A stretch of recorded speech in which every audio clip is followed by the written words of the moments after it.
శ్రీమాత్రే నమ. జై గురు దత్తాత్రేయ. ఈ వీడియోలో మనం మే 17వ తారీఖున మీనరాశిలో సంచరిస్తున్న శని భగవానుడు రేవతి నక్షత్రం మీదకి మారడం జరిగింది. అంటే రేవతి నక్షత్రం అన్నది శని భగవానుని యొక్క జన్మ నక్షత్రం. తన జన్మ నక్షత్రం మీదకి శని భగవానుడు ప్రయాణిస్తూ ఇంచుమించుగా ఇంకా రేవతి తర్వాత ఇంకా మనకి మేషరాశిలోకి శని భగవానుడు వెళ్ళడం జరుగుతుంది.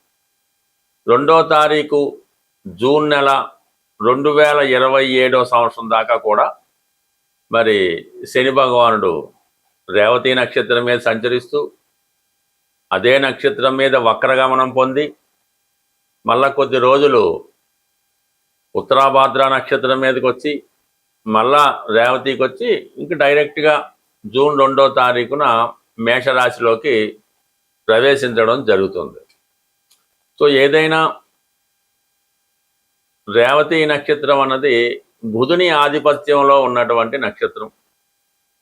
శని భగవానుడికి బుధుడు మిత్రగ్రహం అవటం వల్ల మరి ఆ మిత్రుడి నక్షత్రం మీద ప్రవేశించినటువంటి శని భగవానుడు ఏ ఏ రాశుల వారికి ఎటువంటి ప్రభావాన్ని చూపడం జరుగుతుంది అన్న విషయాన్ని మనం ఈ వీడియోలో పరిశీలించడం జరుగుతుంది.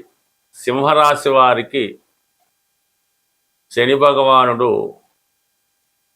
రేవతి నక్షత్రం మీద సంచార ఫలితాలు ఏ విధంగా ఉంటాయి అని పరిశీలించినప్పుడు సాధారణంగా ఏదైనా ఒక గ్రహం ఒక రాశిలోకి ప్రవేశించినప్పుడు ఆ రాశినాథుడి యొక్క ఫలితాన్ని ఇవ్వడం జరుగుతూ ఉంటుంది.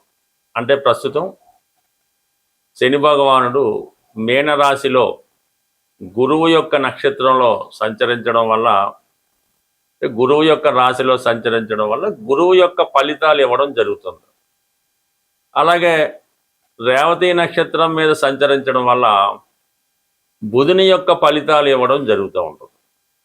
సో ఈ విధంగా ఈ గోచార ఫలితాలు అంటే కొంత డెప్త్గా చూసే వాళ్ళకి ఇది పరిశీలిస్తూ ఉంటారు.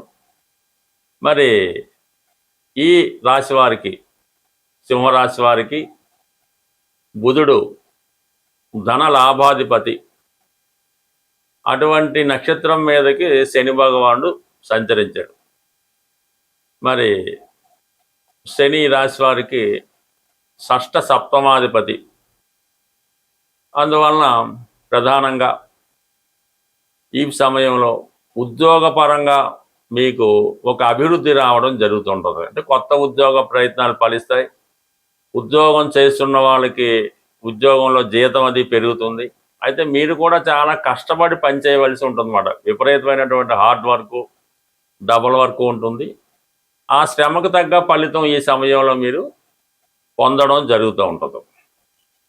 ఇక శత్రువులు, మీకు ఏదన్నా శత్రువులు అంటే అంతర్గతంగా మిమ్మల్ని విభేదించేవాళ్ళు, మీకు అంతర్గత శత్రువులు అంటే కొన్ని వ్యామోహాలు, కొన్ని వ్యసనాలు, కొన్ని దురలవాట్లు, ఇవన్నీ కూడా మీకు కంట్రోల్లోకి వస్తాయన్నమాట. అవి వాటి కంట్రోల్ చేసుకోవడం వల్ల మీరు వాటిపై అంటే మీ బలహీనతలపై పట్టు సాధిస్తారు. ఆ విధంగా అది మీరు కొంత కంట్రోల్లో పెట్టుకుంటారు. అలాగే గతంలో ఏదైనా కోర్టుల్లో కానీ న్యాయస్థానాల్లో కానీ పెద్ద కేసుల్లో కానీ ఇంటర్నల్గా కుటుంబ సమస్యలు, పోలీస్ స్టేషన్ సమస్యలు ఉంటాయి. అవి చాలా వరకు పరిష్కారం అవుతూ ఉంటాయి. పరిష్కారం అయి మీకు అనుకూలంగా తీర్పు రావడం జరుగుతూ ఉంటుంది. ప్రధానంగా రుణ ప్రయత్నాలు, మీరు ఏదైనా పెద్ద మొత్తంలో రుణ ప్రయత్నం చేస్తూ ఏదో కారణం వల్ల ఆగిపోయింది. ఇప్పుడు ఆ రుణ ప్రయత్నం అన్నది పెద్ద మొత్తంలో రుణ ప్రయత్నం ఫలించే అవకాశం ఉంది. సో ఏదైనా మొత్తం మీద ఇవన్నీ కూడా కొంతవరకు మీకు అనుకూలంగా రావడం జరుగుతుంది. అయితే మరి సప్తమాధిపతిగా ఉండడం వల్ల జీవిత భాగస్వామి నుంచి కానీ పార్ట్నర్స్ నుంచి కానీ వాళ్ళు కూడా మీకు సహకరించడం జరుగుతుంది. మీకు ఏమైనా సూటి సంతకం పెట్టవలసి ఉన్నా మీకు సహకరిస్తూ ఉంటారు. అంటే కొంతకాలంగా మీకు ఈ అష్టమ శని ప్రభావం వల్ల ఒక సంవత్సరంగా అటు ఇటు చాలా పనులు ఆగిపోవడం జరిగింది. అయిన వాళ్ళే మిమ్మల్ని ఇబ్బంది పెట్టడం జరిగింది. ఇవి కొంతలో కొంత మీకు వాళ్ళ నుంచి పాజిటివ్ రెస్పాన్స్ రావడం వల్ల తిరిగి మళ్ళీ కొన్ని ప్రయత్నాలు పునఃప్రారంభం అవడం జరుగుతుంది. అయితే ఎప్పటికైనా అది జాగ్రత్తగా ఉపయోగించుకోవాల్సి ఉంటుంది. అంటే అష్టమ శని ప్రభావం ఏ విధంగానూ ఉంటుంది. ఉన్నప్పుడు కూడా దాంట్లో కొంత బెటర్ మాట. ఆగిపోయింది ఒకసారి రిలీజ్ అవుతుంది. ఆకస్మికంగా కొన్ని శుభవార్తలు అంటే మనీ సంబంధించిన విషయాల్లో ఎవడో మన గతంలో అప్పు కోసం ప్రయత్నం చేస్తుంటే వాడు అప్పుడు ఇవ్వడం, ఈ సమయంలో డబ్బులు వచ్చి పట్టుకెళ్ళమంటాడు అనమాట. అంత మించి ఇందులో ఏం లేదు. బట్ ఇది అప్పే. ఈ విధంగా కొంత ప్రయత్నాలు నెరవేరుతాయి. ఇక ప్రధానంగా ఈ జూలై 27 నుంచి డిసెంబర్ 11 మధ్యలో మళ్ళీ శని వక్రించబోతున్నాడు. ఇది ఒక విధంగా రిలీఫ్ ఇస్తూ ఉంటుంది వీళ్ళకి. శని భగవానుడు అష్టమ శని నుంచి కొంత సప్తమ స్థానం మీద కూడా తన ప్రభావాన్ని చూపడం వల్ల కొన్ని ఇప్పుడున్నటువంటి టెన్షన్ అన్నది రిలీజ్ అవుతుంది. అంటే ఇవన్నీ ఫైనాన్స్ రిలీజ్ అవ్వడం, ఇవన్నీ బుధుడు సహకరించడంతో ఆటోమేటిక్గా వ్యాపారం పుంజుకోవడం, ఆగిపోయిన బాకీలు రావడంతో మళ్ళీ కొద్ది రిలీఫ్ రావడం జరుగుతుంది. ఒక సుమారు 4 నెలల పైచిలకు రిలీఫ్ వచ్చి ఈ సప్తమ స్థానం మీద ప్రభావం వల్ల ఇది కొంతవరకు ఈ వైవాహిక జీవితంలో ఉన్నటువంటి సమస్యల్ని, పార్ట్నర్స్తో ఉన్న విభేదాలని సెటిల్ చేయడం జరుగుతుంది. అంటే అది లాభమా నష్టం అన్నది మీ స్థితిని బట్టి ఉంటుంది. ఏదన్నా మొత్తం మీద సెటిల్మెంట్ అయితే పూర్తవుద్ది. ఒక సమస్య నుంచి సంపూర్ణంగా మీరు బయటపడడానికి కూడా ఇది మనకి ఇండికేట్ చేస్తుంది. బట్ ఏదైనా ఈ సింహరాశి వారికి ఈ సింహరాశి వారికి శని యొక్క రేవతి నక్షత్ర సంచారం కొంతవరకు లాభాన్ని, ఒక విధమైన కొత్త స్నేహితుల్ని, కొత్త వ్యాపార అవకాశాలని కలగజేయడం జరుగుతుంది. బట్ ఏదైనా అది నిజాయితీ అయిన పద్ధతిలోనే ఉండాలి తప్ప ఏమాత్రం అనెతికల్, అన్యాయం ఇంకో మార్గంలో ఉంటే మాత్రం ఇది తిరిగి మిమ్మల్ని పనిష్మెంట్కి కారణం అవుతూ ఉంటుంది. కాబట్టి శని భగవానుడు ఇచ్చే ఫలితం ఎప్పుడు కూడా నిజాయితీగా అయిన ఫలితాలకి జెన్యూన్గా ఉంటే మాత్రం సహకరించడం జరుగుతుంది. ఇటువంటి అవకాశాన్ని జాగ్రత్తగా సింహరాశి వాళ్ళు ఉపయోగించుకుంటే గత కొద్ది నెలలుగా ఎదుర్కొన్నటువంటి చాలా సమస్యల నుంచి బయటపడి ఒక ఊపిరి పీల్చుకున్నంత రిలీఫ్ రావడం జరుగుతుంది. ఏదైనా ఒకరి జీవితంలో వ్యాపారమా, ఉద్యోగమా, అతను ఏ విధంగా ధనాన్ని సంపాదిస్తాడు అన్నది శని భగవానుని యొక్క స్థితి బట్టి ఆధారపడి ఉంటుంది. కర్మకారకుడు కాబట్టి మన కర్మని నిర్దేశించడం జరుగుతుంది. అలాగే ఆయుష్కారకుడుగా ఈ భూమి మీద జాతకుడు ఎంతవరకు ఈ శరీరంతో ఉండడం జరుగుతుంది అన్నది కూడా శని భగవానుడు నిర్ణయించడం జరుగుతుంది. అలాగే వివాహ సంబంధించిన విషయంలో వివాహం ఎంత అన్యోన్యంగా ఉంటుంది, ఏ విధంగా ఎన్ని సంవత్సరాల పాటు వారి వైవాహిక జీవితం సాగుతుంది అన్నది కూడా ఈ శని భగవాన్ని బట్టే రావడం జరుగుతుంది.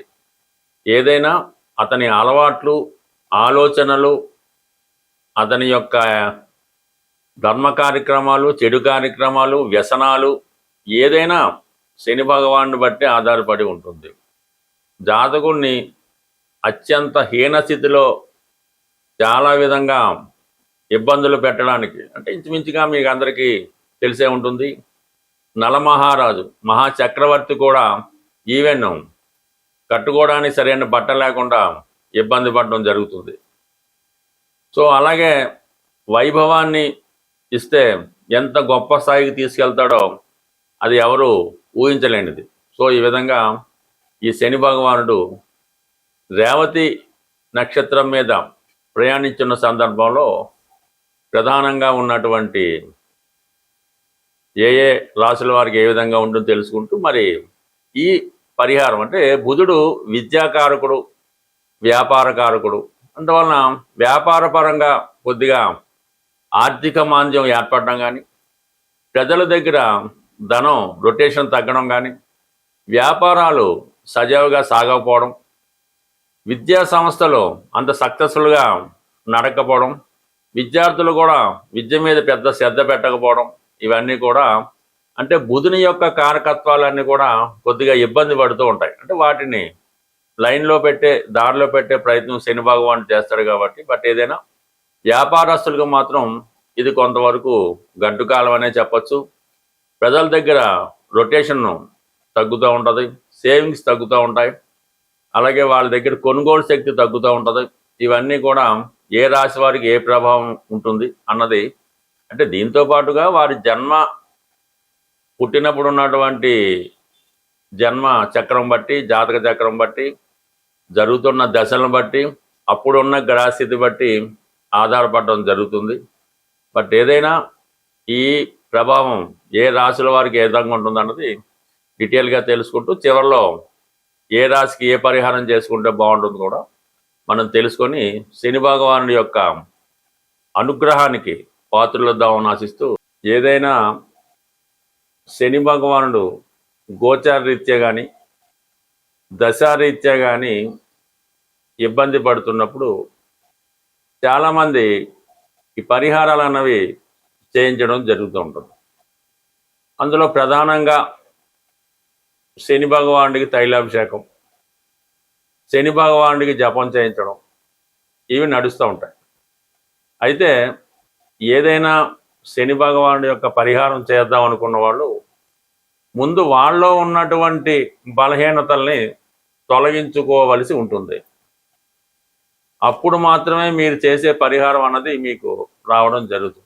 ఏదో ఒక వ్యసనంతో మీరు బలహీనుడై ఉంటారు. అది స్మోకింగ్ అవ్వచ్చు, పాన్ అవ్వచ్చు, మందు అవ్వచ్చు, లేదంటే ఒక స్త్రీ మీద వ్యామోహం అవ్వచ్చు, లంచాలు తీసుకోవచ్చు, ఇతరులను ఇబ్బంది పెట్టవచ్చు. అవి ముందుగా మీరు విడిచిపెట్టినప్పుడు మాత్రమే ఈ పరిహారాలు మీకు వర్కౌట్ అవ్వడం జరుగుతుంటుంది. చాలా క్రమశిక్షణతో సూర్యోదయానికి ముందే లేచి, అలాగే కొన్ని నిమిషాల పాటు కొంత ఒక అరగంట 15 నిమిషాల్లో వ్యాయామం చేసి, అలాగే సమయానికి అన్ని రకాల కాలకృత్యాలు తీర్చుకొని దైవారాధన చేసుకుని సూర్య నమస్కారం చేసుకొని, పెద్దవాళ్ళు ఎవరైనా ఉంటే మీ కుటుంబంలో మీ ఇంట్లో పెద్దవాళ్ళు ఎవరైనా ఉంటే వాళ్ళకి ఏదైనా ఒకసారి వాళ్ళని పలకరించి వాళ్ళకి ఏదైనా బిస్కెట్లు ఏం కావాలంటే అవి, మందులు అవసరం ఉంది తెచ్చి పెట్టడం, వాళ్ళకి ఏదైనా ఆహారం టిఫిన్ కావాల్సి ఉంది పెట్టడం, ఈ విధంగా మీరు చేయడం వల్ల ప్రధానంగా ఈ మధ్యకాలంలో ఈ పని తొందరలో అదే అవ్వచ్చు, మీ ఇంట్లో వృద్ధులైన వాళ్ళు, హెల్త్ ప్రాబ్లంతో మంచాన ఉన్నవాళ్ళు ఎవరైనా ఉంటే మీరు ఉదయం పూట ఒక కాఫీ అవ్వచ్చు, ఒక టిఫిన్ అవ్వచ్చు, వారికి పెట్టకుండా మీ చిన్నపిల్లలు కానీ యజమాని కానీ ఎవరైతే యాక్టివ్గా ఉంటారో వాళ్ళు తినడం అన్నది చేయకూడదు. ముందుగా మీరు ఈ రెమెడీ పరిశీలించండి. మీ ఇంట్లో ఎవరైతే వృద్ధులు బలహీనులు ఉన్నారో వాళ్ళకి ముందు ఆహారాన్ని పెట్టి తర్వాత మీరు స్వీకరించడం వల్ల డైరెక్ట్గా మీరు శని భగవానుడికి ఆహారం పెట్టినట్టు ఫలితం మీరు పొందడం జరుగుతుంది. అలాగే కేవలం నెలకు ఒకసారైనా ఏదన్నా వృద్ధాశ్రమాన్ని, అంటే అనాథలు ఎవరైతే కుటుంబ సభ్యులతో నిరాధించారో వాళ్ళ అనాథలు, వాళ్ళకి వెళ్ళి వాళ్ళకి అవసరమైనటువంటి ఆహారం కానీ పళ్ళు కానీ మాత్రలు కానీ మందులు కానీ కేవలం పరామర్శించడం ద్వారా కూడా కేవలం శని భగవానుడు ఈ విధంగానే అనుగ్రహిస్తాడు తప్ప మీరు లక్షలు వేలు ఖర్చు పెట్టి ఏదో జపాలు చేయించాం, హోమాలు చేయించాం, అది చేయించాం, ఇది చేయించాం అంటే జీరో ఉపయోగం. మీకు మీరుగా ఈ విధంగా మీ కుటుంబంలో వృద్ధుల్ని సేవించి వాళ్ళ యొక్క ఆశీర్వాదం పొందడం వల్ల, వారిని జాగ్రత్తగా చూడటం వల్ల కంప్లీట్గా మీ యొక్క శని మీకు అనుకూలించడం జరుగుతుంది. శని అనుకూలించినంతగా ఏ గ్రహం కూడా అనుకూలించదు. అందువలన శనిగ్రహ అనుగ్రహం ఉంటేనే మిగతా గ్రహాల అనుగ్రహం కూడా మీరు పొందడం జరుగుతుంది. మరి శని అనుగ్రహం పొందుతారని ఆశిస్తూ స్వస్తి.